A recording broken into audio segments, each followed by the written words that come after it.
Autre grand titre de l'actualité, l'arrestation de l'homme armé d'un couteau à la Tour Eiffel. Elle a pris une nouvelle dimension. La section antiterroriste du parquet s'est saisie de l'enquête.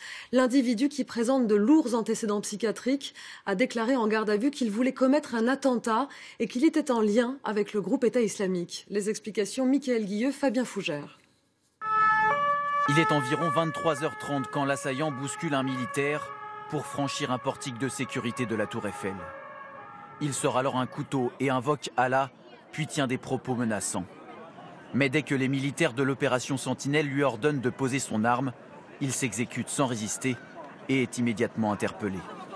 Le site de la Tour Eiffel est alors bouclé puis inspecté. À minuit 30, tout le monde est évacué. L'assaillant est un homme de 18 ans, français né en Mauritanie. Il a de lourds antécédents psychiatriques, au point qu'il est interné dans un hôpital depuis quelques mois. Samedi soir, il était en permission de sortie. Dans un premier temps, le parquet ne retient pas la piste terroriste. Mais en garde à vue, l'homme déclare qu'il voulait commettre une attaque contre un militaire. La section antiterroriste du parquet de Paris est alors saisie. Mais l'état psychiatrique de l'assaillant intrigue sérieusement les enquêteurs.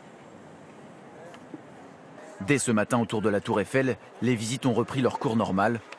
Les touristes ne se montrent pas inquiets. Avant de venir, on appréhendait un peu, mais en voyant le dispositif, on se sent très en sécurité.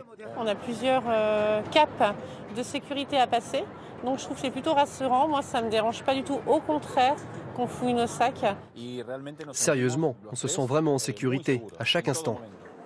Le dispositif de surveillance ne devrait pas changer. Avec le plan Vigipirate, il est déjà à son maximum. En octobre, la Tour Eiffel sera en plus protégée par une vitre pare-balles. Elle fait déjà partie des monuments touristiques les plus surveillés de la capitale.